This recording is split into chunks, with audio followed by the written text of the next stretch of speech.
Saudara, pelaku peneror bom 10 sekolah di Kota Depok ditangkap polisi. Pelaku adalah seorang mahasiswa yang melakukan aksi teror karena sakit hati ditolak menikah oleh sang pacar. Dari hasil penelusuran melalui digital dan juga pemeriksaan sejumlah saksi, polisi menangkap seorang pria yang berstatus mahasiswa. Hasil penyelidikan, motif dibalik aksi teror tersebut adalah rasa sakit hati pelaku terhadap korban karena lamarannya untuk menikah ditolak keluarga korban. Pelaku kemudian membuat email atas nama kekasihnya dan mengirimkan teror ke 10 sekolah di Kota Depok. Polisi menyita sejumlah barang bukti berupa ponsel yang digunakan pelaku untuk mengancam korbannya. Setelah itu kita dalam rangkaian penyidikan tersebut mengungkap bahwa kita meyakini pelaku penteror tersebut adalah saudara H. Dari penyelidikan ataupun penyidikan yang kita dapati handset atau device yang ada di rumah bersangkutan sering melakukan teror kepada ataupun pengancaman bukan hanya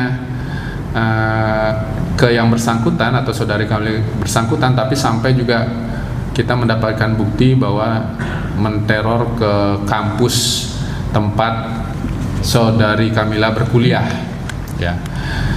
Kemudian banyak juga order fiktif ataupun makanan fiktif yang dikirimkan ke rumahnya, padahal yang bersangkutan ataupun keluarganya tidak ada memesan. Sebelumnya pada 23 Desember 2025 ada 10 sekolah di Kota Depok yang mendapatkan ancaman teror bom melalui surat elektronik secara berantai. Tim Gegana Brimob Kelapa II Depok, Jawa Barat langsung dikerahkan melakukan penyisiran di seluruh bagian sekolah dan tidak menemukan satupun barang yang dicurigai sebagai bahan peledak.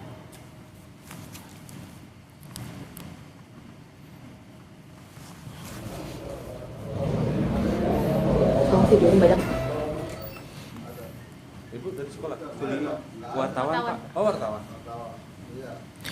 Lalu bagaimana kemudian polisi bisa menetapkan seorang mahasiswa menjadi tersangka dalam kasus teror bom di 10 sekolah di Kota Depok, Jawa Barat ini? Kami telah terhubung saat ini dengan AKP Made Budi, Kasih Humas Polres Metro Depok. Pak Made dengan Tifa di sini, selamat sore Pak. Selamat sore. Ini kan pelaku atas alasan kecewa lamaran ditolak keluarga mantan kekasihnya. Tapi kenapa kemudian aksi teror dilakukan kepada 10 sekolah? Apa korelasinya Pak ditemukan polisi? Ya, tentunya berdasarkan penyidikan yang secara berkala kepada saudari Kamila, bahwa memang kita tanyakan dan kita interogasi, kemudian mengerucut berdasarkan keterangan tersebut, mengerucut satu nama, yaitu saudara H. Saudara H, di mana adalah saudara H tersebut adalah mantan pacar dari saudari Kamila. Kemudian setelah dilakukan penyidikan dan diketahui bahwa memang benar, dan kita merasa pasti bahwa memang saudara Hilmi yang telah membuat teror yang mengatasnamakan saudari Kamila tersebut. Oke, tapi kenapa kemudian aksi teror dilakukan ke 10 sekolah sementara dasar dia membuat teror karena ini kan saya bisa bahasakan ini urusan pribadi antara dia dengan mantan kekasihnya? Ya, tentu saja ini merupakan satu pertanyaan besar dari masyarakat, bahwa memang penyidik terus melakukan penyidikan terhadap pelaku karena memang sebelumnya teror yang dia berikan melalui email kepada sekolah tersebut, memang pelaku sudah merasa kecewa dan kesal terhadap perlakuan dari mantan kekasihnya karena memang sudah ditolak untuk menikah.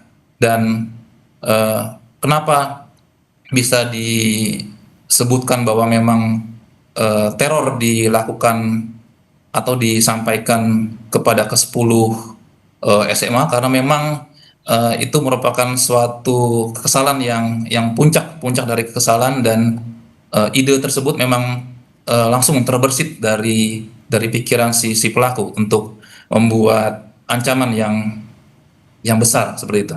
Penegasannya berarti pelaku ini memilih 10 sekolah tempat yang melakukan teror itu secara acak tanpa perencanaan, atau jangan-jangan sudah ada perencanaan sejak lama untuk menargetkan 10 sekolah itu, Pak Made?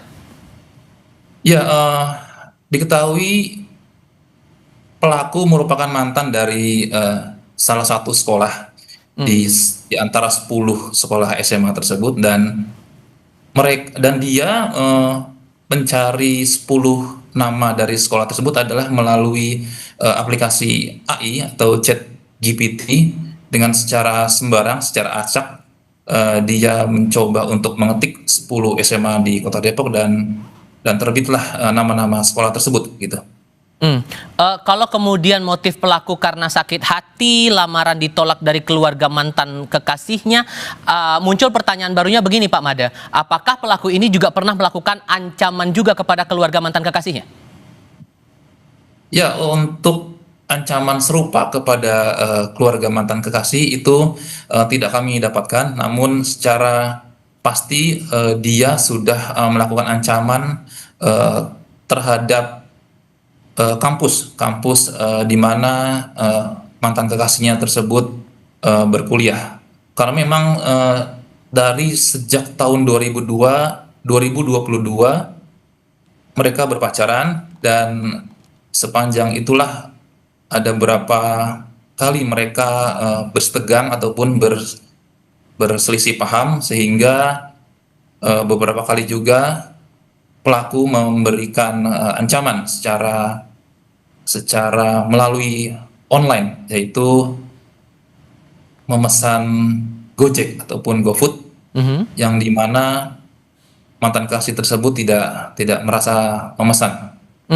Mantan kekasih H ini pernah mengadu juga ke polisi, Pak? Iya, pernah sekali, dan sudah ditangani oleh penyidik Polda Metro dengan tersangka saudara Hilmi tersebut. Ya. Oke. Konteksnya saat itu diadukan oleh mantan kekasihnya itu dalam hal apa, Pak? Ya, dalam hal penipuan, maksudnya dalam hal dia tidak pernah memesan barang secara online, kemudian dia terus-terusan dikirimi makanan oleh pelaku, dan untuk itu mantan kekasih tersebut membuat pengaduan secara resmi ke penyidik Polda Metro Jaya. Dan si H sudah dijatuhi hukuman untuk dugaan penipuan itu, Pak? Ya, untuk saat ini masih kami cari informasi, kami dalami bahwa memang sampai sejauh mana proses penyidikan tersebut berlangsung. Baik, Pak Made, terima kasih banyak sudah mau berbagi informasi untuk kami kali ini. Sehat selalu ya, Pak. Selamat sore. Terima kasih, selamat sore.